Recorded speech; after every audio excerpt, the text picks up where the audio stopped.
The fundamental architecture of human civilization rests upon a continuous, often unspoken calculation regarding the preservation of life and the maximization of collective well-being. When we look at the choices that define historical progress, we invariably find a recurring mathematical reality underlying our ethical intuitions. The dilemma of the runaway trolley is not merely an abstract thought experiment designed to entertain academics in lecture halls, but rather a stark representation of the resource allocation problems that govern public policy, triage medicine, and infrastructure development every day. If a vehicle is hurtling toward five individuals and can be diverted to hit only one, the primary variable that matters is the net preservation of sentient existence. To choose an action is not to remain morally neutral. It is a definitive choice to allow a greater volume of harm to occur when a lesser alternative was readily available. By focusing our analytical lens on the actual outcomes of these scenarios, we begin to see that the true measure of any action lies entirely in its capacity to minimize suffering and maximize the flourishing of the community. When individuals look at a crisis, their initial emotional reactions often cloud the clear path toward optimizing human welfare. Yet a rational inspection reveals that numbers possess an inherent ethical weight. Sacrificing a single individual to ensure that five distinct lives continue to experience joy, contribute to society, and support their respective families is a clear victory for aggregate happiness. The grief generated by a single loss is deeply tragic, but it is demonstrably smaller in scale and societal impact than the catastrophic ripple effects caused by the simultaneous destruction of five separate lives. When we unpack the networks of relationships, economic dependencies, and emotional bonds that every single human being carries, the mathematical imperative to choose the path of lesser destruction becomes overwhelming. True moral responsibility demands that we rise above our immediate psychological discomfort to execute the choice that secures the greatest possible survival rate. To allow five people to perish out of a squeamish refusal to steer the vehicle is an abandonment of our duty to safeguard humanity. The historical evolution of legal frameworks and public health initiatives demonstrates that we already implicitly accept this numerical logic in our most vital institutional systems. Vaccine rollouts, traffic safety regulations, and environmental protections routinely balance statistical risks to individuals against the overwhelming survival benefits conferred upon the broader populace. If governments refuse to enact policies that might inadvertently harm a minority while saving a vast majority, modern civilization would completely grind to a halt under the weight of systemic paralysis. The steering of the runaway vehicle away from the five workers is simply a microcosmic reflection of this broader, necessary governance strategy that prioritizes collective safety over isolated preservation. Recognizing this truth allows us to peel away the layers of superstitious anxiety that often freeze individuals when they are forced to make high-stakes decisions under extreme pressure. By committing to an outcome-oriented evaluation of human behavior, we establish a reliable and objective standard for justice that does not fluctuate based on personal sentimentality. Critics of this numerical optimization model often argue that diverting the vehicle constitutes an active form of killing, whereas allowing it to continue straight is merely a passive form of letting die. However, from the perspective of the universe and the families of the victims, the mechanical distinction between an action and an omission offers zero consolation. The five deceased workers remain fundamentally dead regardless of whether the operator sat frozen in terror or actively chose to do nothing out of a misguided desire to keep their own hands clean. True ethical bravery requires us to acknowledge that our choices create outcomes, and we are fully accountable for the states of the world that we intentionally allow to manifest. Prioritizing one's personal sense of unblemished innocence over the actual physical survival of four additional human beings is an exercise in profound moral narcissism. The optimization of human welfare requires us to submerge our personal egos and focus entirely on the tangible, measurable reality of the suffering we have the power to mitigate. When we extend this analysis to historic events, such as the strategic decisions made during major global conflicts, we observe that leaders are constantly forced to adopt this quantitative perspective to prevent total societal collapse. The collective memory of moments where controlled sacrifices prevented far more catastrophic destruction serves as a brutal but necessary reminder of our real-world obligations. In these extreme situations, adherence to rigid, unyielding rules that forbid any form of trade-off would systematically guarantee the absolute worst possible outcome for everyone involved. A society that refuses to make calculated compromises in moments of crisis will ultimately find itself destroyed by its own inflexibility, leaving no one alive to celebrate its philosophical purity. Therefore, the capacity to evaluate choices based strictly on their predictable utility is not a cold abandonment of human values, but rather the ultimate expression of care for the continuity of life. The willingness to choose the lesser of two evils is the very foundation upon which sustainable social contracts are built and maintained. The psychological friction experienced by the minority who refuse to turn the vehicle often stems from a misplaced fear that acknowledging the validity of numerical trade-offs will inevitably lead to tyranny or systemic injustice. This conceptual leap fails to recognize that a rational system of welfare optimization must incorporate long-term stability and public trust into its equations. Randomly or maliciously harming individuals does not maximize utility. Instead, it creates a pervasive atmosphere of fear and anxiety that severely diminishes the overall happiness of the entire community. In the specific context of the runaway vehicle, the choice is not driven by malice or prejudice, but by an immediate, unpredicted crisis where harm is already entirely unavoidable. The objective is simply to contain the damage within the narrowest possible parameters, ensuring that the community as a whole suffers the minimum possible disruption to its collective well-being. By distinguishing between arbitrary aggression and emergency damage control, we can confidently apply numerical logic without endangering the vital foundational pillars of a cooperative and secure society. The human capacity for empathy should ideally expand to encompass the collective sum of joy and pain within a room, rather than focusing entirely on the singular figure standing closest to us. If we could look at the track from a bird's-eye perspective, free from the biases of our immediate physical position, the visual weight of 5 human bodies vastly outweighs the visual weight of one. Each of those 5 individuals possesses a future filled with potential contributions, unique memories, and loved ones whose lives would be permanently shattered by their sudden absence. To treat the single individual as an insurmountable barrier to saving the 5 is to fundamentally undervalue the lives of those 5 workers, reducing their existence to mere collateral damage of an arbitrary mechanical failure. A truly compassionate observer recognizes that every life possesses equal intrinsic value, which means that 5 lives inherently possess 5 times the collective value of one in an emergency situation. Consequently, the only rational and genuinely humane path forward is to direct the destructive force toward the single point of impact. To fully comprehend the depth of this perspective, we must examine how our minds process responsibility when confronted with direct physical intervention versus mechanical manipulation. The discomfort people feel when shifting from steering a lever to physically pushing an object, highlighting an evolutionary glitch in human psychology rather than a genuine shift in moral truth. Our ancestors evolved in small tribal settings where physical violence was the primary threat, leaving us with an innate, visceral horror of hands-on physical contact. However, modern analytical thought allows us to see past these primitive emotional alarms and recognize that the physical mechanism of delivery does not alter the fundamental arithmetic of human survival. Whether a lever is pulled, a steering wheel is rotated, or a physical barrier is engaged, the ultimate outcome remains identical. One person perishes so that 5 other unique conscious minds may continue to exist. Overcoming these ancient evolutionary aversions is a vital step in developing a mature, effective approach to solving complex structural dilemmas in the modern age. The structure of this ethical framework becomes even clearer when we challenge the artificial boundaries between different types of physical actions in an emergency scenario. If an individual agrees that steering a vehicle to a side track is appropriate, but hesitates when the delivery mechanism becomes slightly more direct, they are prioritizing their internal emotional comfort over actual human survival. The primary goal of any ethical framework must be the tangible improvement of the external world, rather than the maintenance of an unruffled internal psyche for the person making the decision. If we allow our fears of personal guilt to dictate our choices, we are essentially stating that our internal peace of mind is worth more than the physical existence of multiple human beings.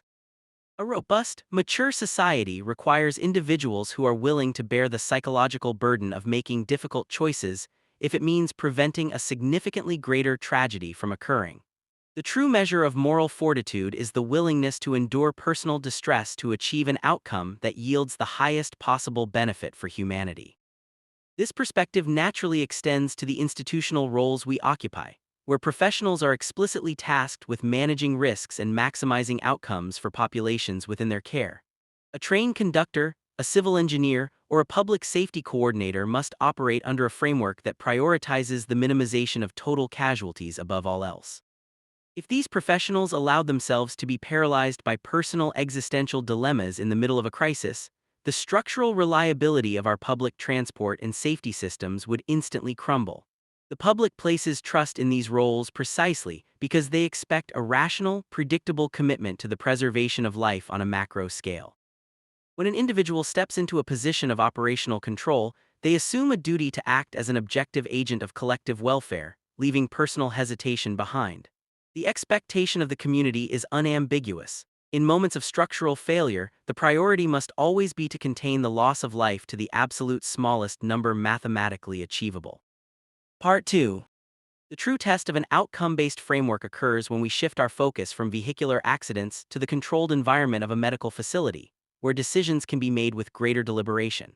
In an emergency room setting, a physician confronted with a sudden influx of patients must immediately implement a system of triage designed to maximize the survival rate of the group.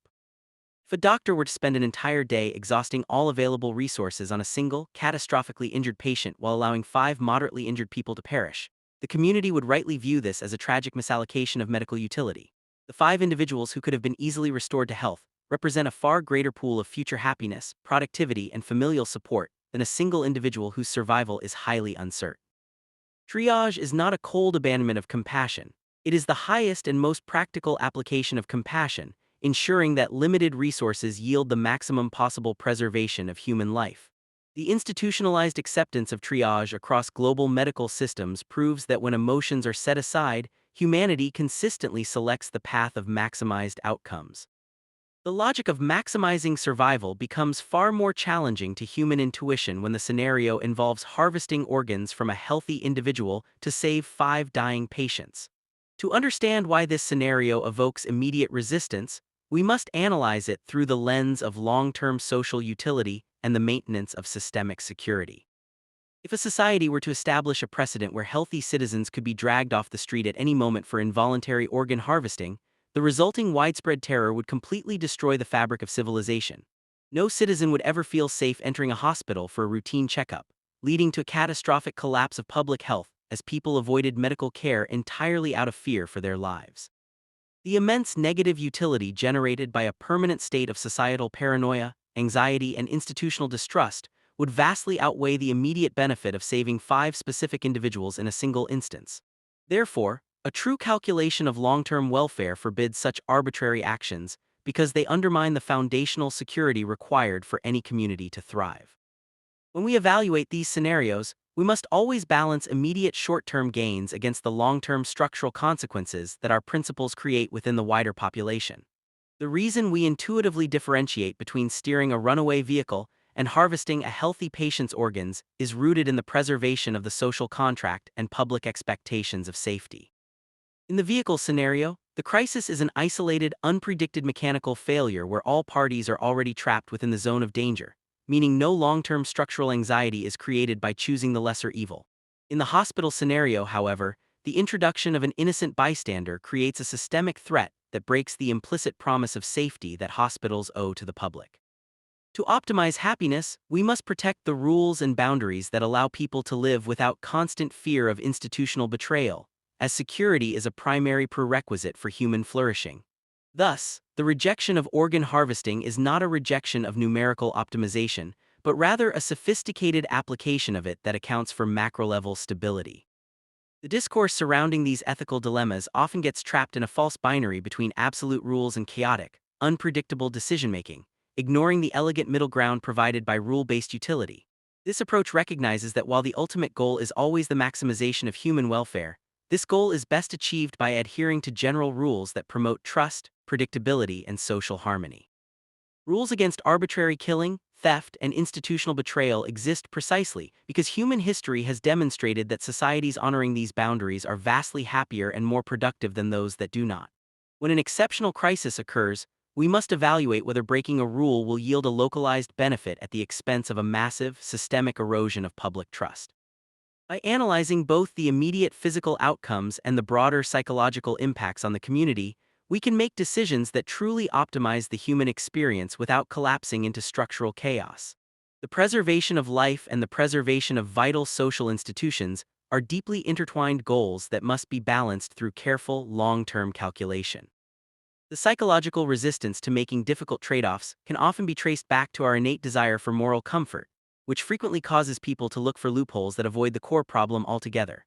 When presented with the dilemma of saving 5 patients through organ transplantation, individuals often attempt to change the scenario by suggesting that we should simply wait for one of the sick patients to pass away naturally. While this suggestion appears clever on the surface, it represents a classic evasion of responsibility that ultimately results in the exact same net loss of human life. Waiting for a patient to die means actively choosing to let that individual perish while leaving the other 4 in a state of prolonged suffering and mortal peril, which fails to optimize the final outcome. True analytical clarity requires us to face the structural realities of any dilemma directly, without relying on convenient narrative distortions to preserve our personal comfort. We must evaluate choices based on the actual distribution of life and death they produce, rather than the aesthetic cleanliness of the narrative we construct to justify our actions. The fundamental goal of any civilization is to create an environment where the greatest number of people can live long, fulfilling lives free from unnecessary suffering and premature destruction. Every policy, law, and cultural norm we develop should be viewed as a tool designed to chip away at the total volume of pain experienced by sentient beings. When we lose sight of this overarching objective and begin treating abstract rules as if they possess an independent, mystical value separate from human happiness, we alienate ourselves from the real purpose of ethics. A rule that demands we allow 5 people to die in order to preserve an abstract concept of absolute purity is a rule that has turned against humanity itself. We must always remember that systems are made for people, not people for systems, which means our ultimate loyalty must lie with the living, breathing individuals whose well-being hangs in the balance. By grounding our values firmly in the tangible reality of human experience, we ensure that our decisions remain relevant, compassionate, and effective at fostering a thriving society. The accumulation of human happiness requires a steadfast commitment to objectivity, particularly when our evolutionary biases attempt to sway us toward irrational and counterproductive choices. We are naturally inclined to feel a stronger sense of obligation toward individuals who are physically close to us, whose names we know, or whose plight is dramatized by the media, while ignoring the statistical suffering of vast majorities. This cognitive bias, often referred to as the identifiable victim effect, frequently leads to catastrophic misallocations of resources in both public policy and private philanthropy. A rational approach to welfare optimization actively fights against this bias by treating every single human life as an equal unit of potential joy and suffering, regardless of proximity or narrative appeal. When we force ourselves to look at the numbers with strict impartiality, we honor the fundamental equality of all human beings by ensuring that the majority is never sacrificed to appease our localized emotional attachments. The institutional frameworks that govern modern societies must be deliberately engineered to withstand the emotional fluctuations of the public, ensuring that long-term utility is maintained even during moments of intense panic. This is why legal systems, economic regulatory bodies, and public health agencies are populated by experts who are trained to utilize data, statistical modeling, and cost-benefit analysis to guide their decisions. If these vital institutions were operated based on the shifting sands of public emotion or immediate moral outrage, the long-term stability of society would be permanently compromised.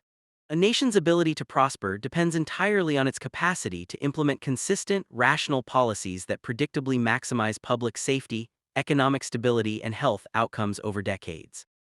By insulating macro-level decision-making from the immediate, visceral reactions that individuals experience during isolated thought experiments, we create a resilient civilization capable of navigating complex systemic challenges. The true value of examining extreme ethical hypotheticals is that they strip away the superficial pleasantries of daily life and force us to confront the underlying mechanisms that dictate how we value human existence. These stories reveal that beneath our polite conventions lies a continuous, necessary negotiation between individual desires and the collective needs of the species. Acknowledge this reality does not make a society cold or unfeeling. Rather, it demonstrates a profound, realistic commitment to the preservation of the human project. By recognizing that we are all participants in a shared endeavor to minimize suffering, we can approach our civic duties with a clearer sense of purpose and a reduced vulnerability to paralyzing guilt. The willingness to look at a tragedy and ask how we can minimize the total damage is the hallmark of a mature, functioning civilization that prioritizes the living over the abstract. Part 3. As we look toward the future of human governance, the integration of advanced technology, autonomous vehicles, and algorithmic decision-making will force us to program these ethical calculations directly into our physical infrastructure. A self-driving vehicle operating in a crowded urban environment will eventually encounter situations where an accident is entirely unavoidable, requiring its software to make a split-second determination regarding which path of impact to choose. In these moments, the machine cannot rely on human intuition, emotional hesitation, or existential dread. It must execute a pre-programmed mathematical instruction designed to yield the optimal outcome.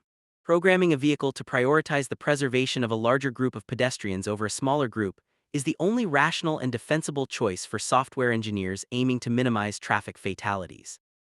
The imminent necessity of these technological developments proves that the quantitative evaluation of human life is not an eccentric philosophical exercise, but an urgent engineering requirement for the modern world. The transition to algorithmic safety management highlights the fact that human emotional reactions are often poorly suited for navigating the complex, high-velocity crises that characterize interconnected societies. A computer program does not experience personal guilt, evolutionary revulsion, or fear of public judgment, allowing it to execute the path of maximized utility with perfect consistency and zero hesitation. By delegating high-stakes damage control to automated systems, we can ensure that choices are made based on objective data and optimized survival rates, rather than the panicked impulses of an overwhelmed human operator. This shift will ultimately result in a massive net reduction in human suffering, as vehicles, medical diagnostic systems, and emergency response networks become optimized to protect the greatest possible number of lives. Embracing this automated impartiality is a necessary step in the evolution of safety systems, allowing us to transcend our biological limitations to secure a safer, more predictable world. The public resistance to automated systems making life-or-death decisions often mirrors the minority hesitation observed in classical thought experiments, rooted in an irrational distrust of explicit calculations. People often prefer the unpredictable, emotionally driven mistakes of a human operator over the calculated, optimal decisions of a machine, simply because the human mistake feels more familiar and less calculated. This psychological preference is a dangerous luxury that a progressive society cannot afford to indulge, as it directly results in higher casualty rates and inefficient responses to crises. We must educate the public to understand that explicit calculation is the highest form of operational care, representing a deliberate effort to ensure that the fewest possible individuals are harmed during an emergency. By shifting the cultural narrative away from superstitious fear of optimization and toward an appreciation for measurable outcomes, we pave the way for a more rational and resilient society. The pursuit of collective well-being requires a continuous re-examination of our cultural myths, particularly those that romanticize individual sacrifice or absolute purity at the expense of tangible human welfare. Many traditional narratives praise heroes who refuse to make calculated compromises, portraying their inflexibility as a sign of supreme moral integrity, while ignoring the catastrophic fallout suffered by those around them. A realistic analysis reveals that these narratives are often deeply counterproductive, encouraging individuals to prioritize their personal reputations for purity over the actual survival of their community members. True heroism should be redefined as the willingness to make difficult, unpopular choices that demonstrably reduce the total volume of pain and destruction in the real world. By aligning our cultural praise with the actual production of positive outcomes, we encourage a generation of leaders who are focused on practical efficacy rather than empty rhetorical gestures. The philosophical journey through these dilemmas ultimately leads us back to our everyday lives, where the principles of welfare optimization can be applied to our personal choices, career paths, and philanthropic efforts. Every day we choose how to allocate our limited time, money, and energy, and these decisions have a direct, measurable impact on the total amount of joy and suffering in the world. Choosing a career that maximizes our ability to contribute to public health, economic development, or scientific innovation is a highly effective way to fulfill our obligation to humanity. Similarly, directing our charitable donations to organizations that possess rigorous, data-driven proof of their efficacy ensures that our resources alleviate the maximum possible amount of human suffering. By adopting an outcome-oriented mindset in our daily routines, we transform ethics from an occasional crisis management tool into a continuous, active practice of global improvement. The critique that an outcome-focused framework reduces the beauty and mystery of human life to mere numbers on a spreadsheet completely misunderstands the profound empathy that drives this methodology. The reason we count lives so carefully is precisely because we recognize that every single life is of immense, irreplaceable value to the person living it and to their community. If we did not care deeply about the richness of human experience, we would not be so thoroughly invested in ensuring that the largest possible number of individuals survive to enjoy it. The commitment to numerical optimization is an expression of radical egalitarianism, asserting that every person's happiness carries the exact same weight in the grand calculation of existence, regardless of status or background. It is a philosophy that refuses to play favorites, demanding that we act with complete impartiality to protect the collective future of our species. The long-term progress of humanity depends on our ability to build institutions that are explicitly designed to expand the boundaries of human flourishing while systematically driving down the baseline of global suffering. This means our political systems, economic structures, and educational institutions must be continuously evaluated and reformed based on their measurable impacts on public well-being. If a law or economic policy can be proven to cause widespread economic deprivation, health degradation, or psychological despair, it must be discarded regardless of its historical prestige or ideological popularity. We must foster a culture of radical pragmatism that values evidence, data, and tangible results above dogmatic adherence to outdated traditions or unyielding political abstractions. By demanding that our social structures justify themselves through the continuous production of positive human outcomes, we ensure that civilization remains an engine for collective happiness. The ultimate antidote to the paralysis of skepticism is the realization that inaction is a myth. We are constantly shaping the world through the choices we make and the outcomes we allow to occur. Sitting on the sidelines of a crisis out of fear of making a flawed decision is itself a definitive action that actively permits the default, often more destructive outcome to manifest. We cannot escape our responsibility for the state of the world by simply washing our hands of the difficult choices that structure our collective existence. Acknowledging that our primary obligation is to minimize total harm provides a clear, reliable compass that can guide us through the most complex and chaotic environments with confidence and purpose. By focusing our energy entirely on the practical maximization of human welfare, we transcend the endless quibbles of abstract theory and engage in the real, vital work of building a better world. The continuous dialogue between our immediate observations and our broader principles is the engine that drives intellectual and social progress, allowing us to refine our systems over generations. As we gather more data regarding human psychology, economics, and global ecology, our capacity to accurately predict the long-term consequences of our actions will grow exponentially. This expanding horizon of knowledge will enable us to make increasingly sophisticated calculations, minimizing unintended side effects and maximizing the stability of our global community. The evolution of human consciousness is marked by this steady march away from localized superstition and toward a comprehensive, data-driven stewardship of the planet and its inhabitants. By embracing this analytical journey, we fulfill our highest potential as rational, compassionate beings who are capable of intentionally engineering a future defined by widespread flourishing and minimal suffering. When the final echoes of these philosophical debates fade, the fundamental truth that remains is that the quality of a society is measured by the tangible well-being of the individuals who comprise it.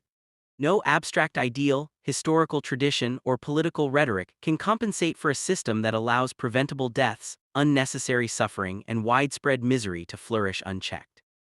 Our shared human journey is an ongoing effort to push back against the cruel, arbitrary forces of nature and chance, replacing chaos with order, safety, and joy. By anchoring our values firmly in the predictable, measurable consequences of our behavior, we establish a universal foundation for justice that transcends cultural and generational divides. The commitment to choosing the path that secures the greatest possible survival and happiness for our fellow travelers is the ultimate expression of our shared humanity, ensuring that the story of civilization remains one of continuous progress and collective salvation.